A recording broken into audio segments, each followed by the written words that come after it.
Salut tout le monde, aujourd'hui on se retrouve pour une nouvelle vidéo autour de l'art, et plus précisément sur l'évasion grâce à l'art. Quand vous pensez évasion, à quoi pensez-vous? Pas sûr que l'image de l'entrée d'un musée vous apparaisse en premier. Vous pensez sûrement plus à un endroit loin de chez vous, peut-être une plage ensoleillée, des paysages à couper le souffle. Ce qu'on va essayer de voir aujourd'hui, c'est comment l'art est grandement lié à l'évasion. Pour cela, il faut d'abord savoir ce qu'est cette évasion. On vous en parle depuis tout à l'heure, mais qu'est-ce qu'on entend clairement par ce mot? Dans nos vies, les journées sont plutôt similaires les unes aux autres. À part un gros événement, on est à peu près tous pris dans une certaine routine. Et donc, on cherche à l'éviter, ou du moins s'en échapper pendant un petit moment. C'est ça qu'on appelle l'évasion. Anne Lorganac évoque ça en parlant de conscience de notre faim. Je vous explique. Pour elle, la routine, c'est une façon de cacher notre mort. En gros, en répétant toujours les mêmes choses, on se dit que ça s'arrêtera pas. Mais c'est en prenant conscience de notre faim qu'on cherche à s'évader. Évitez de l'inviter à vos soirées, celle-ci. Enfin bon, ce qu'il faut en retenir, c'est que de temps en temps, on en a assez de notre routine.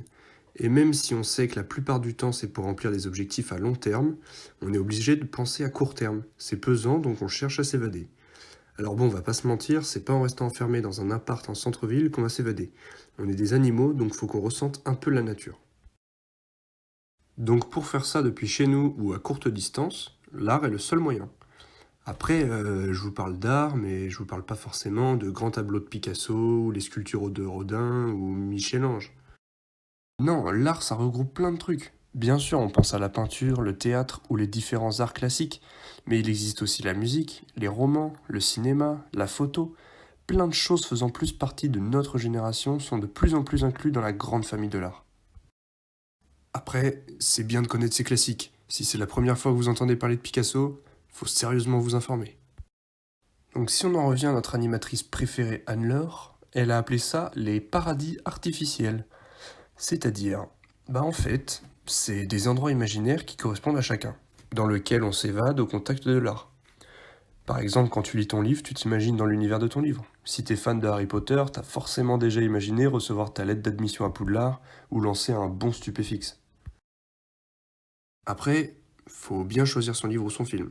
T'as pas trop envie de finir dans certains. Paranormal Activity ou The Walking Dead par exemple, pour n'en citer que deux. Bien sûr que certains peuvent apprécier. C'est ça qui est bien avec l'art. La diversité est immense. Si certains adorent s'évader grâce à des films d'horreur, c'est leur problème. Mais d'autres peuvent préférer regarder d'autres genres de films. Comédie, romantique, action, documentaire, etc. Ça dépend aussi de l'humeur dans laquelle on est, les sentiments qu'on cherche à réveiller ou les gens avec qui on se trouve. Par exemple, avec ses potes, on aime bien se faire peur ou rigoler. C'est pour ça qu'on va aller vers des films basiques d'horreur ou des comédies. Tout seul, on va peut-être chercher plus compliqué, avec des films historiques par exemple, ou même regarder des trucs dont on a honte. Et de temps en temps, certains peuvent même se mettre à regarder des films romantiques. Et même pour ceux qui ne s'évadent pas avec les longs métrages, ils peuvent très bien être plus touchés par la musique, les livres, la sculpture, etc. L'art est une source inépuisable d'évasion parce qu'elle peut s'exprimer sous de différentes formes et pour chaque forme dans de différents styles. Maintenant qu'on vous a présenté l'évasion grâce à l'art, moi je vais vous présenter l'évasion de prison. Bon, ok, l'évasion intellectuelle grâce à l'art en prison, mais vous allez voir néanmoins qu'à travers deux exemples très concrets, on va pouvoir voir que l'art prend une importance particulière dans ce milieu très spécial.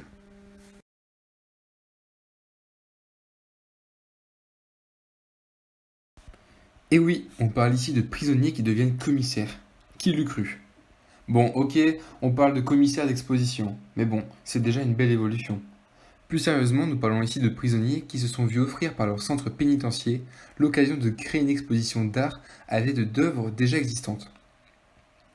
Et tout de suite, ce qui me semble intéressant, c'est le premier point que je trouve vraiment intéressant dans ce projet, c'est que dans cette expérience, la totale liberté était donnée aux prisonniers qui ont pu choisir le sujet, qui a été le voyage.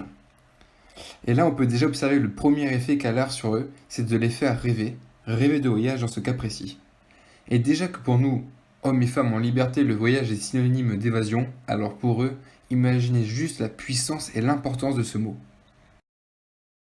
Le second point qui à mes yeux montre comment l'art leur permet d'être considérés autrement que des prisonniers est que cette exposition est ouverte à tout le monde.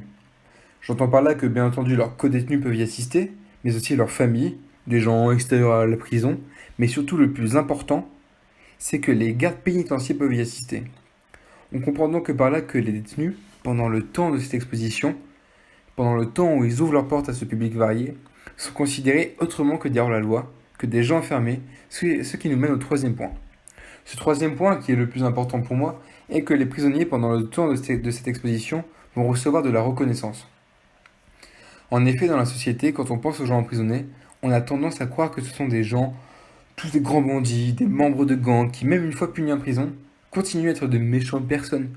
Mais non, ils sont comme vous et moi, ils ont besoin d'être reconnus à leur juste titre, comme des êtres humains ayant des sentiments, des attentes et des envies propres à chacun. Et c'est donc ce que dira un détenu pendant l'expérience, c'est qu'il a ressenti de la reconnaissance à travers cette exposition, et qu'en fait, ça lui a permis de se sentir moins prisonnier pendant ce temps.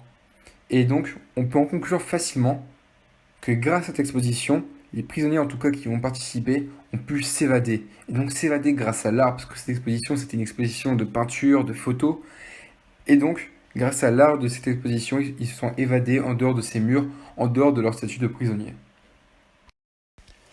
Qui a dit que les prisonniers en prison ne savaient pas créer de superbes œuvres artistiques? Eh bien moi, avant d'étudier le sujet, en tout cas, ça me paraissait compliqué. Je m'explique.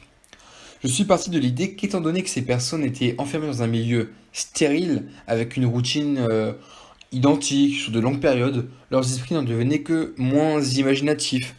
Comme si en fait ils avaient perdu leur petit esprit d'enfant qui leur permettait d'imaginer plein de choses. Pour moi, c'est de là que je partais.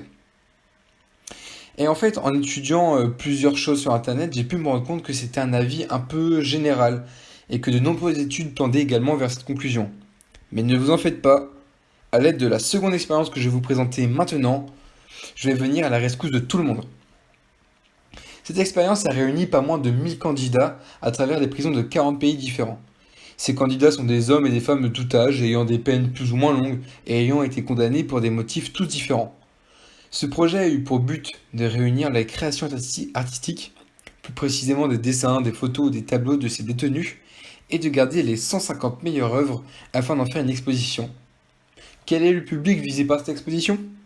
Eh bien, tout le monde. Elle a même été exposée au ministère de la Justice en Allemagne. Moi, je trouve ça amusant, pas vous? Une exposition faite par des détenus exposés dans un endroit qui est à l'origine de leur condamnation. Moi, je trouve ça amusant, mais aussi beau dans le même temps. Revenons-en à comment je me suis aperçu que j'étais dans l'erreur la plus totale en pensant que les détenus manquaient d'imagination.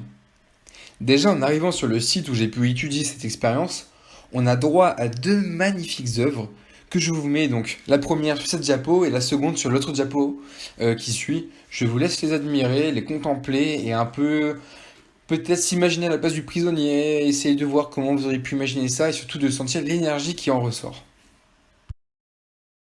Cette imagination dans la première œuvre ou la recherche dans la seconde s'explique assez facilement en fait. Sur le site où en fait on peut lire l'expérience, il explique très bien, je cite leur phrase, on peut créer en détention, du moment que l'on a un cerveau, le public peut être vraiment surpris de voir que les personnes qui ont fait ça sont pleines de sensibilité et créer apporte de la fierté. Effectivement, on est assez surpris, mais quand on y réfléchit bien, ce n'est pas si surprenant. Imaginez-vous être enfermé dès maintenant. Là, plus rien, nada, on vous met dans une cellule, je sais où, mais en tout cas, vous n'avez plus rien. Et en fait, vous ne tarderiez pas à vous mettre à rêver de sortir, à rêver de la liberté que vous aviez et qui vous a été enlevée. Leur imagination est donc stimulée par ce qui leur a été enlevé et ce qu'ils s'attendent à retrouver à leur sortie, comme des amis, peut-être des amours, mais en tout cas une vie où tout sera à reconstruire, tout sera à créer, mais dans la liberté. Il faut cependant noter que beaucoup de leurs œuvres représentent de la douleur ou encore de la solitude, mais finalement c'est un tout autre type d'art. L'esprit de ces personnes en détention nous permet de voir et de ressentir à travers leurs œuvres des sentiments et des émotions qui sont, pour la plupart d'entre nous, inconnus.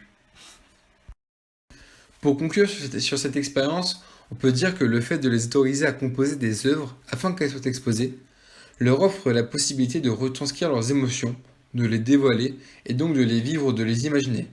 Cela leur offre un certain exutoire qui leur permet de s'évader. Pour conclure ensuite et pour mettre un clap de fin sur ces deux expériences dans le milieu carcéral, j'aimerais dire que si l'art est un moyen en prison pour les prisonniers, pour les détenus, de s'évader, alors pour nous, dans le milieu dans lequel on vit, c'est-à-dire dans la liberté en fait, l'art est un moyen idéal, voire parfait pour nous de s'évader.